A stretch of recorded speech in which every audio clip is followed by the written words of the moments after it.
find out, is there city sewer, is there city water, or are the utilities going to be there? Because if they're not, it's going to be a big issue. There's a couple of houses that were built in Signal Hill right on Hill Street, where the guy built them without any of the utilities. So he built the houses, got all the way to the finish, couldn't get them approved because we didn't have any utilities to them. Those houses sat vacant for about 15 years, and they finally got it. We just got to one. Yeah, some people lost their money. What about like CC&R is also, sometimes they'll restrict like what kind of roof it might be, or siding, or... Yeah, that's a good point. That would be like those architectural guidelines. So if you're in an area that has its own HOA, that they're going to have, they may have their own review board that looks at the design, as well as obviously their own restrictions, even to the point of what color, what kind of roof. So that's a big key. I just ran into that, and they had to approve the patio door. You know, it had to be a certain patio door. Did they approve it? Oh, we bought the one that was on their list. Okay. Sometimes they don't, so sometimes that can be a messy fight. So how do you know how much to pay for the property? So you get this question a lot, and basically with land, you kind of back into the land value. So you're going to take the expected sales price, so what you can sell the property for. You're going to deduct your sales costs, your expenses, escrow, title, realtors. You're going to deduct the cost to build it, and you're going to deduct what you want to make as a profit. And that is going to equal what you want to pay for the land. So this example, we got a house. You can sell it for $600,000. You're going to spend $30,000 in sales costs. It's going to cost you $300,000 to build. You want to make $120,000, so 20%. You could pay $150,000 for the lot. So obviously the value, you know how to find that. If you know how to comp properties, if you don't know how to comp properties, you find a good realtor, and they'll help you determine how much you can sell for the property. Used to be for new homes, you would get a 20% premium. This is pre-2008. You get a 20% premium per square foot. Now it's closer to maybe 10%. So not quite as much as it used to be. Go ahead. You got a big range there for the permit and developer fees and the architect and engineer fees from 5 to 45. What are some of the considerations that go into some of those numbers, and why the big range? The cost? Yeah, like the architect and engineer costs, 5 to 45 is a big difference, right? Sure. So California is an expensive state to build. Permit fees, $20,000 to $30,000. Depends on the size of the house, but almost all cities have. You not only have the builder permit fees, but you have development impact fees. So they want developers to pay for a future park or future, infrastructure projects. So they all have a bunch of fees on there. Inland Empire, no matter what size house you build, you're probably going to be spending $30,000 on your building permit and development fees. So it can range. Other states.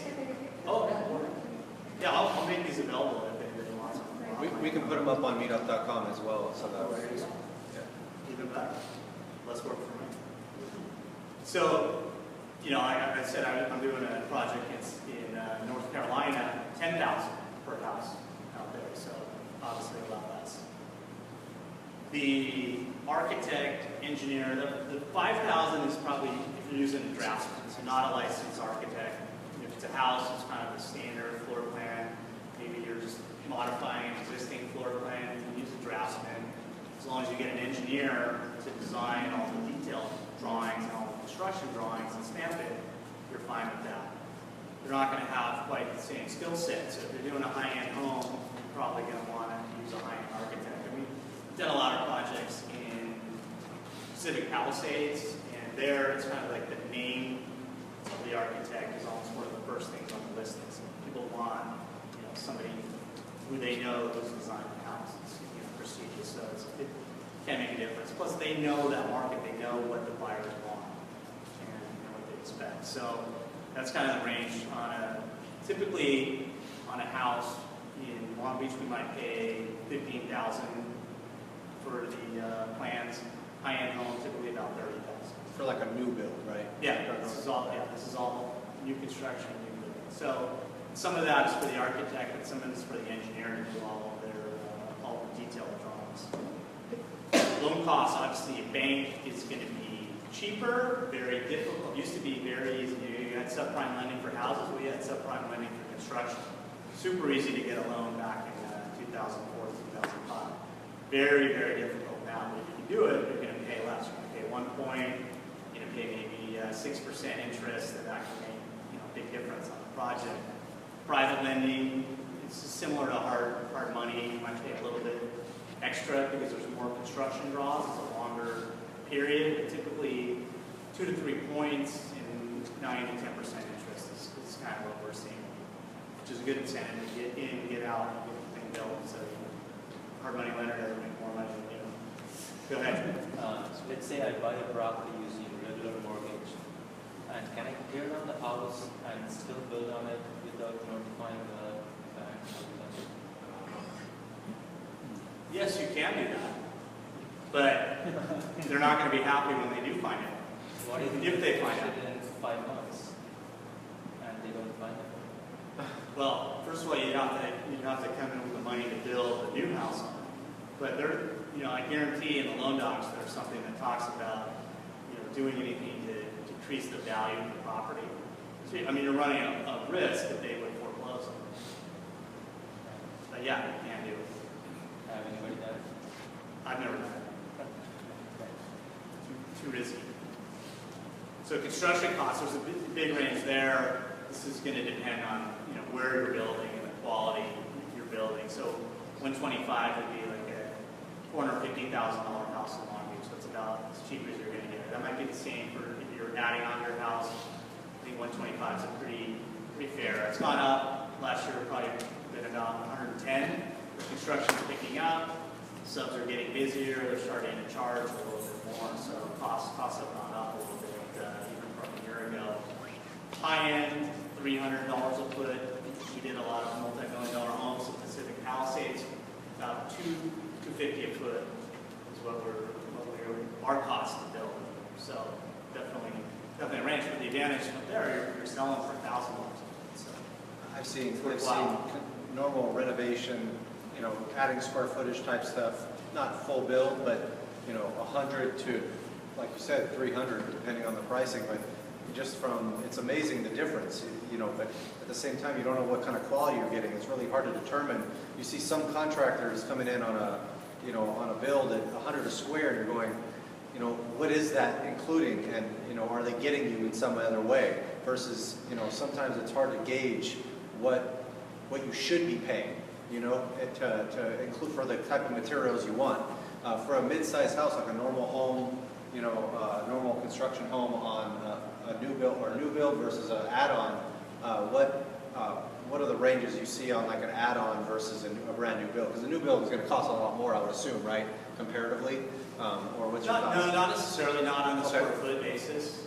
I mean, Okay. generally on a remodel, though, you're going to remodel the rest of the house, so that's going to add to your overall cost. But generally, on a per square foot basis, it's going to be about the same. This is we're just doing a tiny addition. Okay.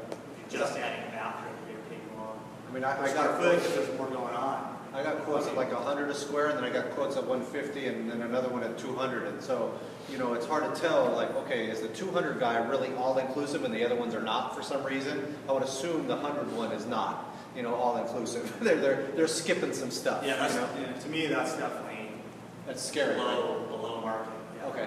Okay, yeah, and that's what is a little scary, right? Because a lot of people, may want to go based on cost per square foot when they're choosing a contractor, but that may not be the best way to go all the time when, one contractor, it's not apples to apples, right? You have somebody that goes through and doesn't include, every piece of material or tries to lowball the material costs when they know you're probably gonna pick out materials that are a little bit higher versus the higher cost contractor on a square footage basis, maybe picking some materials that they know you're probably gonna want versus, the real cheap stuff that the 100 a square foot guy uses, And so I think a lot of people have issues, I know I did, obviously, with, not being sure which one to go with because you don't know if you're comparing apples to apples unless you do the full analysis yourself on all your materials, Well, that's a big part of it is, and that's obviously how you end up with a lot of disputes with the contractor. So, you know, the more that's spelled out ahead of time,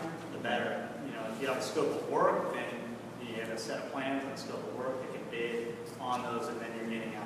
When you're new, so someone in the room is new at construction and doesn't understand every piece of material that goes into the house, from light switches to, you know, recessed lighting, to every little, you know, nook and cranny, the knobs on the cabinets and things like that, how would you recommend them to know that they have a bid that's all inclusive?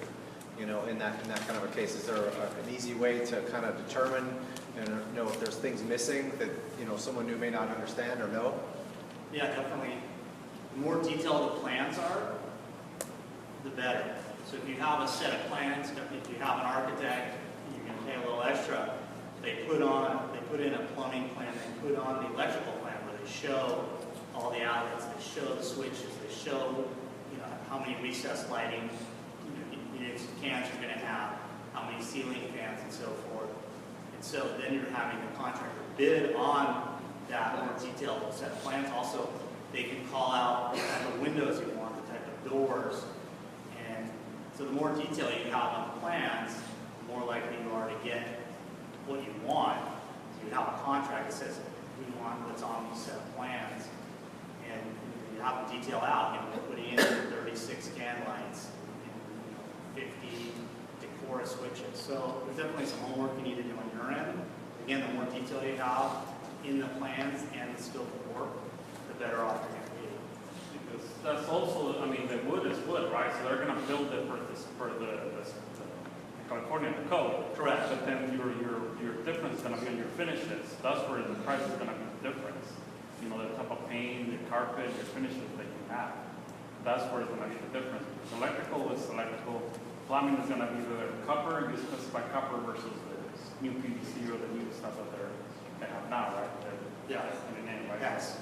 So, yeah, the flex. So yeah, that's when it's going to be the difference. But as far as the structure itself, or the structural, it should be the same. There's no, because that's stuff that the inspectors would check. Right. The other stuff is, you know, the miscellaneous stuff, like your faucet, your you know, tub, your sinks. That's where the price is going to be your range. Right. That's where you got to have it detailed out. Right. You can't just say, I'm paint, what color you're painting, big shell, flat. Right.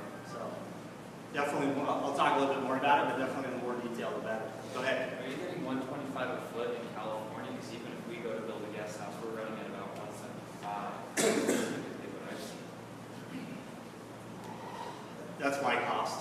That's your cost. Yeah. Pretty good. So 170. I mean, it depends on what you're doing. What are you building?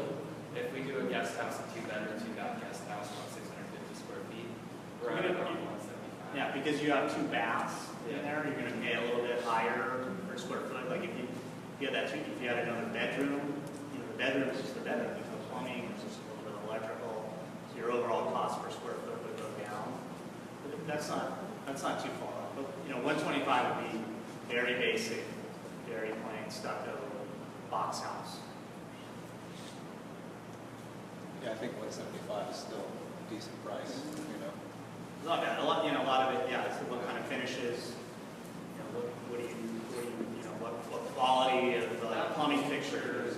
What's keeping homes built at when they're doing like a huge subdivision?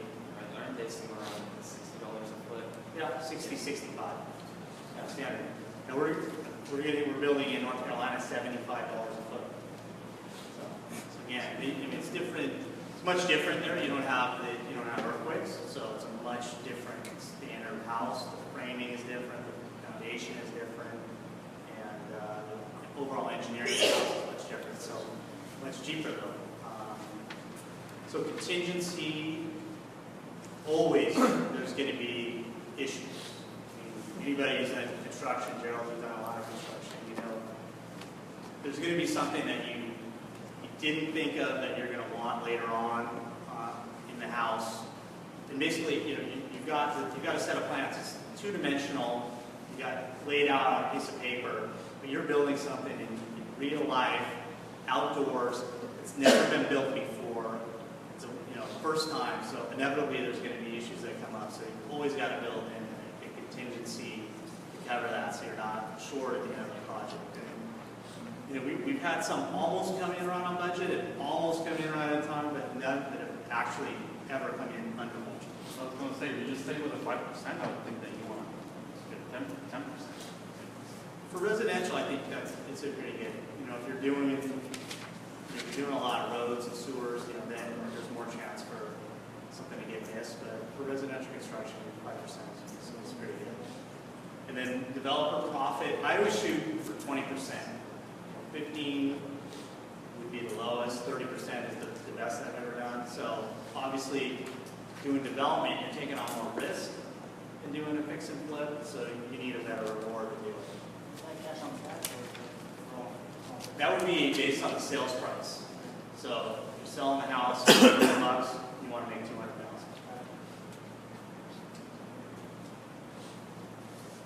So typically, new construction, you're going to have a longer escrow period. You're going to want more time for due diligence, talk to the city, the land, maps, and get the soils tested. There's definitely a lot more to it. If it's a bigger project, you know, sometimes we even have a 90-day escrow. There might be 30 days of due diligence and then another 30 days extension. You know, it really depends on how complicated the project is. What we like to do is actually start, if it's a project we really like, we like to start the design, start the floor plan, start the exterior elevation, so by the time we're ready to close, we've already got a head start on it.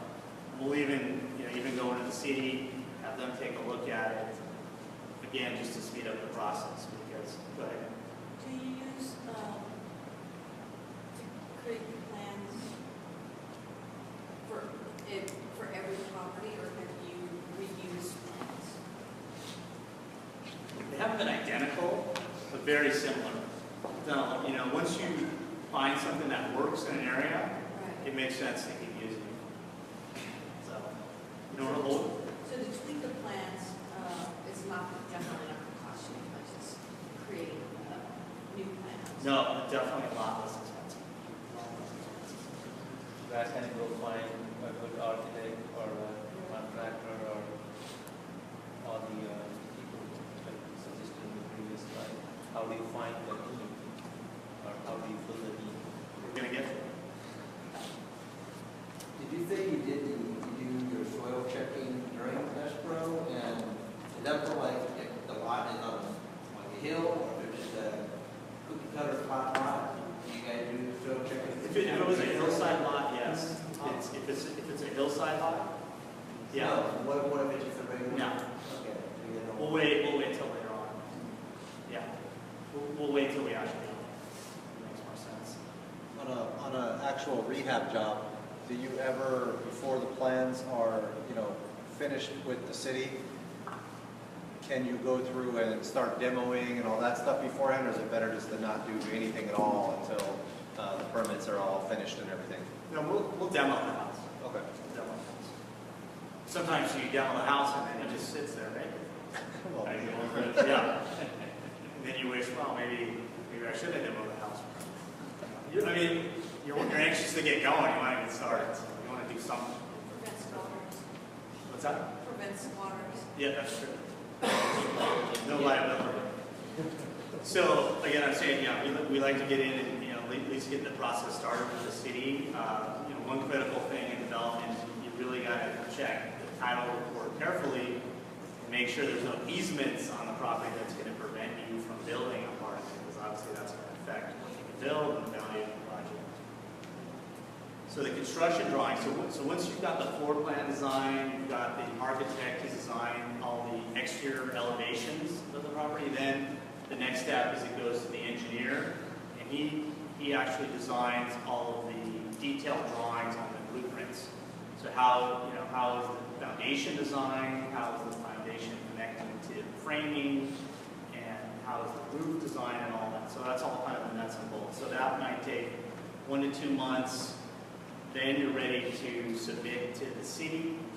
Every city kind of has different rules, different guidelines on their submittal process. Sometimes you have planning first. Sometimes you can go straight to the building department, again, every city is different. It's something you want to know ahead of time. How difficult is the city to get approved? You and I were just talking, he's doing a project in Malibu. I would never do a project, well, I don't say Malibu.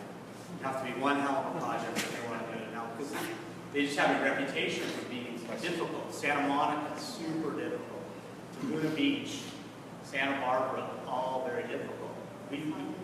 What's that? West. So once you know, then you're a little bit hesitant. So it's good to know what you're getting into. So this plan check at the city, I mean, the fastest we've ever done is 3 months. 9 months, we just had one in Manhattan Beach, 9 months to get it. I mean, why it takes that long, I don't know, but it's $1 million lot, we're paying the interest on it. It's definitely frustrating. If you're in one of these other cities where you have a more complicated process, you've got to go to the planning commission before even submitting, or you've got to go to the design review board. That might add another, it could add 3 months, 6 months, it could even add a year to the project. So Laguna Beach, it might take you 2 years to get your project approved. Go ahead. What are some of the easier cities to get to? Oh my God, yeah, I don't know, I mean, Out of state. City of Los Angeles is not bad. How is Long Beach? Long Beach is medium. Yeah, they're medium. So, What about LA County? Some of those unincorporated areas. sometimes those can be easier, but the county of Orange is a real pain. So, you know, county of LA is not bad. It's not bad. And, once you know the personnel and we know you, things can get a little bit easier, but not all the time. City of LA, like, I mentioned I didn't want to do Santa Monica, I wanted to do Malibu. We did Pacific Palisades, a lot of development in Pacific Palisades, high-end area, City of LA. Much easier. We could get the plans approved in 3 to 6 months. So again, get the same value, but you're not waiting around a year or two to get your plans approved. So big difference. But easy city, North Carolina. 2 to 3 weeks. What? 2 to 3 weeks, yeah. Plan approval. So Texas, you go in, show them your plans. They say, call us when you're doing the septic tank. We'll come out. So, and they'll come out when you're done. That's it. That's all. Much different outside of California. So again, a lot of it's the earthquake standards. Go ahead. If you have a long escrow, is it legal to submit your plan for plan check during escrow while it's still under the existing owner, or? You have to get their approval. Okay. But typically they're not going to say no. They want you to buy the lot. So typically they're not going to interfere with it. And there's a lot of deals that are contingent upon getting some level of approval by the city.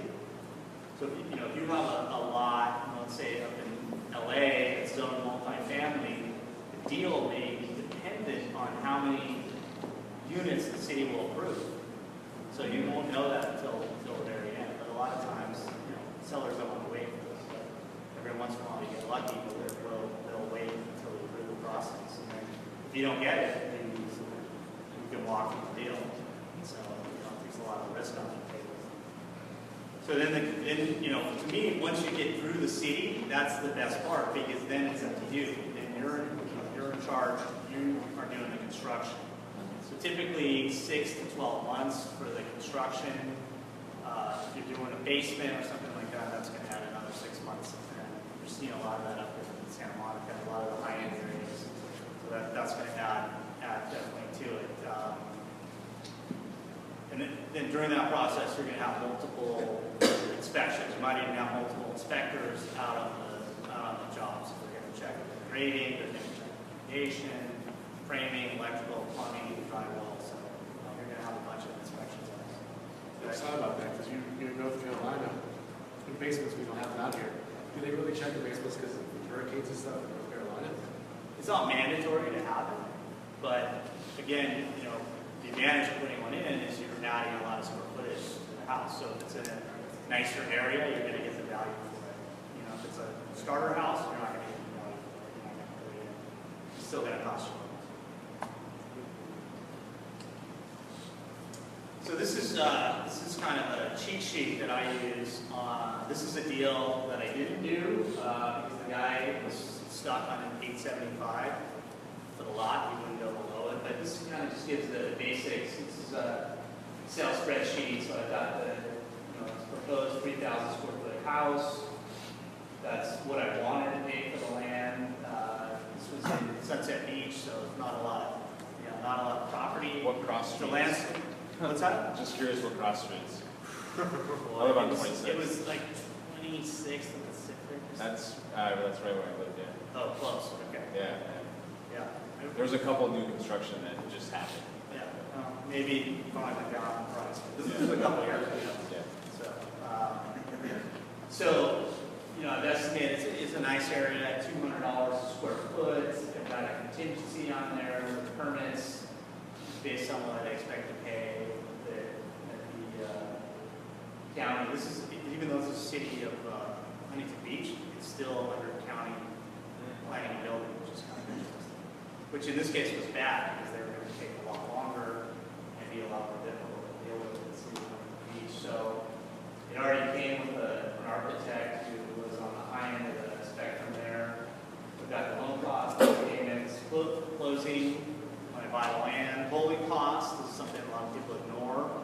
You're going to be paying taxes all the time you're building the property, so you want to add that in the equation. Demo, that was the demolish the existing house, offsites, any kind of street, sewer improvements, curb gutter, anything you have to put in there, which cities often try to get you to do. Square feet in on it? This is 3,000. 3,000 square feet. So that's the estimated sales price, less the sales cost. I'm a broker, so I was going to sell myself. And that's 21%. That's a nice little project. If I got it. 825. Yeah. Does the demo include the trash fee as well for all that? Yeah, basically the demo contractor is going to give you the whole thing. So this had a small house on it. When you do your cost breakdown, do you redo the numbers based on each different property project, or is it just a spreadsheet and we have a percentage of, is 6% for the demo, 15% for the architect? It's definitely not set. Okay. Every project's going to be different. So this is So you have this is a to simple. kind of bid out Oh yeah. those categories. Yeah, so in my Dropbox, I probably have 100 of these. Sunset Beach house, Huntington Beach, 2 houses, Big Bear mansion. We've got a lot of spreadsheets. So they're all similar, and more complicated projects can have a much more line items for street sewer. So this is a very basic, quick. So what do I want to offer on this property? So, one thing, it's like he mentioned before, I forgot his name, but in your hard cost, you stipulate 200 square foot. So that's based on the finishes, because like if I have a $3,000, 3,000 square foot home on, finishes a pile that's, $1 versus $5, dollar one, or $150 toilet versus a, $300 or $400 one. So this hard cost, you take each into consideration the finishes? At Yeah, some point? definitely. So Yeah, I'm looking at the other Because houses in the architect- area. Because the architect can tell you, okay, we're gonna need, 300 recess lights. What kind? Lutron, or, you know what I mean? Yeah. That is different. So. Well, I'm going to look at what the competition. What's selling in that market. Okay. What is what are the builders building? What are the buyers buying? And Stay within I'm going to the- do the same thing. I'm not going to try to Okay. reinvent the wheel. And having done this long enough and written enough checks, when you write a lot of checks, you Yeah. really figure out what's the cost pretty quickly. So it's just kind of the standard. This is a high-end area. It's not super high-end, but it's fairly, so that's, There's a certain kind of product. yeah. Okay. Got it. So, How much out of pocket are you investing up front versus a deal like this? So, initially, you're gonna have the architect and the engineer, and eventually you're gonna have the permits. But this project, almost 1.8, typically a lender is gonna want 25-30%. So you're gonna be putting basically $500,000-$600,000 into it, I made $500,000. So typically, I try to do the deals where by putting in $500,000, I'm making $500,000. So, and with that kind of profit in there, you can bring in an investor, give them a nice return, and still make a decent profit on it yourself. So what are the risks? Well, planning delays, I talked about some of those cities, that can make or break a project, especially if you were like me and you thought you were really smart and you would take all the money you made building in Signal Hill and Long Beach and LA County and go out to the Inland Empire and getting your projects going in 2003, you thought you were real smart, but when they got stuck in the city for 3 years through the approval process and the market took a turn, then that can happen. I mean, it can work in your advantage.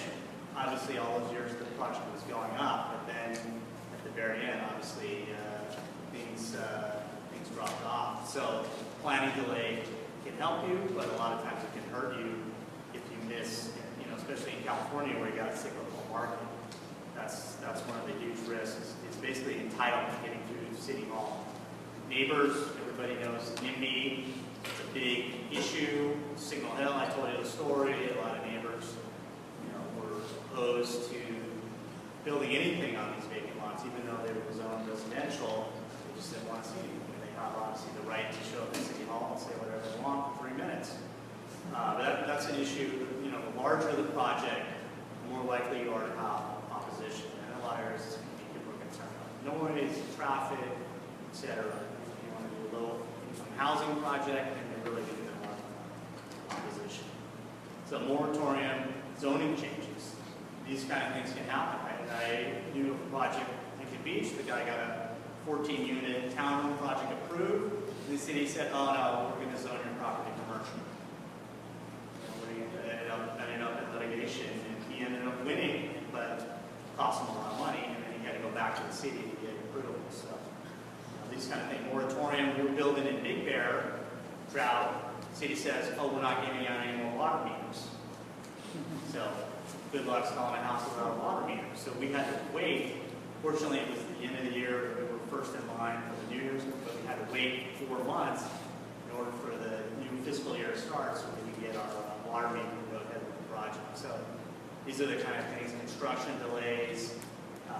We had an issue in Signal Hill. Again, it was a view issue. One of the tenants across the street said, oh, you're blocking my view, even though she was looking down on the property. I don't know what it was a view of. But she called City Hall. They came out. They red tagged the project. I had to go back out, shoot all the photos, show everybody, have the city council members over. It's ridiculous. But these kind of things can happen in construction. Recourse loans. Most construction loans are recourse loans. So anybody, commercial recourse loans mean not only can they take the property back, but they can go after you personally for any shortage of any liability. So that was one of the most depressing days of my career, is when I split the fine print on the loan documents that talked about, oh yeah, basically we're going to sue you and there's no defense, there's nothing you can do. So fortunately I got out of it. But recourse loans is an issue. Sometimes you can mitigate that. You can say, I'll be liable only up to a certain amount. But that, again, many times you can negotiate your way out, but that's how the banks try to do a squeeze on you. So it's hard to avoid a recourse loan. California, 10-year construction liability on new construction. 10 years? Yeah. Wow. So it's not, there's the law that governs that is SB 800. So it's not every component is covered for 10 years. There's specific coverages for plumbing and so forth. But, on a condominium building, you have these condominiums that are 9 years old. These attorneys will show up and have a big barbecue picnic for everybody and go, hey, who wants to make some extra money by suing the developer? So, this is a big issue. The fortunate thing is there's insurance you can insure around it, so you're not, you got to know which insurance to get. So you can lose money. In 2008, very hard if you were a developer to not lose money. The key was to not lose all your money and get loaded off real estate island. He was to save a little money, so keep going. So I did lose a lot of money, but fortunately not all of it, and I was able to keep going right through, starting right back in 2009. So those are the rest for rewards. You're creating places for people to live, work, play. You're rewarding first-time home buyers. This is one of the most enjoyable parts of being a builder, is dealing with the first-time home buyers. This is their dream home. People get so excited, screaming, crying. I mean, it can get very, very emotional how happy some people get with the house. So that is, to me, one of the, I'm getting my goosebumps just talking about it. So that, to me, is one of the most rewarding things. Obviously, you're creating jobs, you're benefiting the economy. I mean, developing, you're spending a lot of money. So that goes to the next one.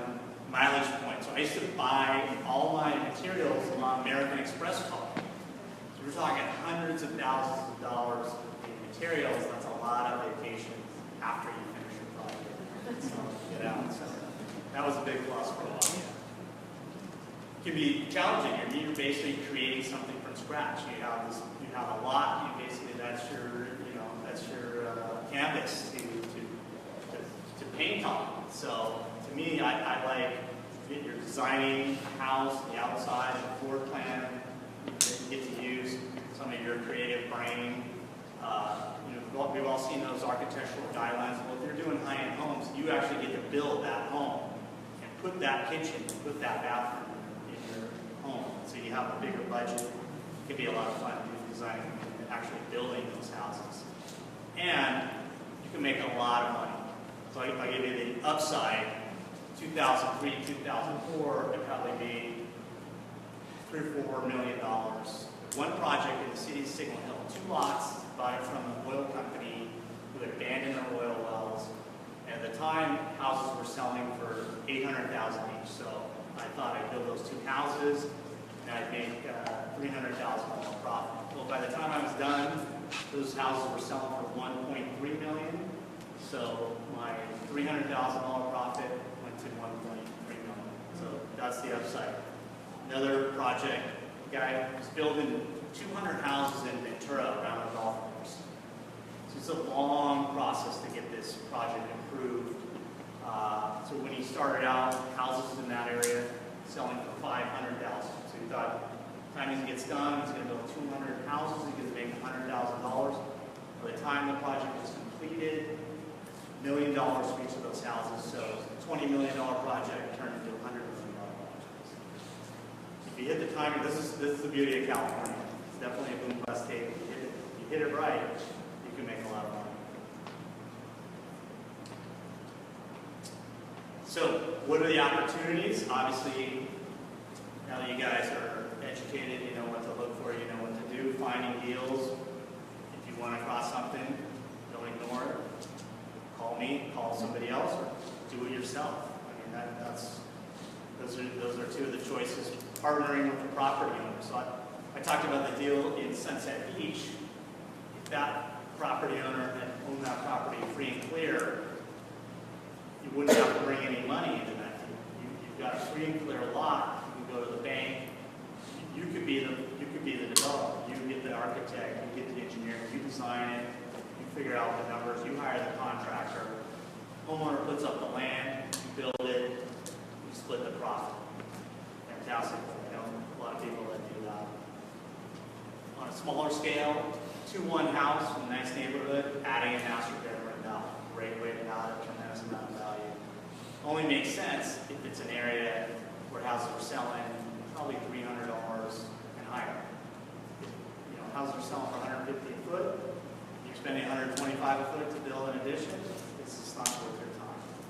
So a high-end neighborhood, that's going to work great. Also, taking a single story in a high-end neighborhood, building a second story on it another way, and that'll a lot of money. Titling land. So again, that's taking the land. It could be just a single-family home and designing a bigger house, selling it to a developer. We had a project in the Palisades, a tear-down house. It was a 3,000 square foot house on a 15,000 square foot lot. We designed a 9,000 square foot house. decided, hey, we don't like where the market's going, we sold it to some guy who had just gotten his company bought by Google, had $60 million, always wanted to live on that street, we made $500,000 without actually building the house. So again, that can be another option. Do you find that when you get bid from contractors for building 1-2 stories as opposed to 1, do they charge you a higher premium and that kind of is kind of bogus markup, or is that just really what the industry standard is in terms of price per square foot? Well, you know, surprisingly, 1 story is more expensive often.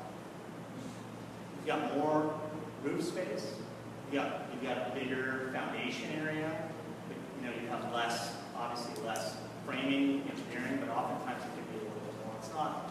But then again, you don't have to have as much scaffolding to go up, so a lot of it is offset. There's a huge market. I mean, everybody wants 1 story.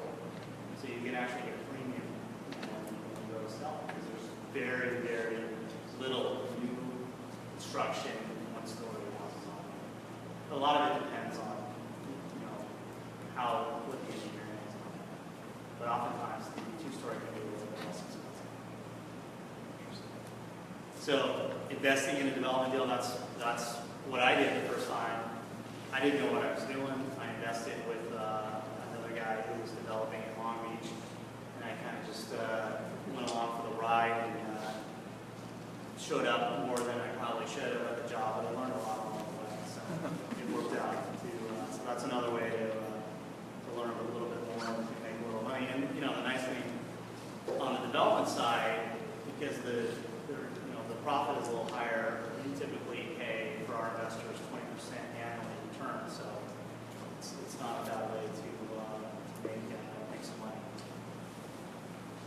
So what do you need on the team? Obviously, you need an architect on a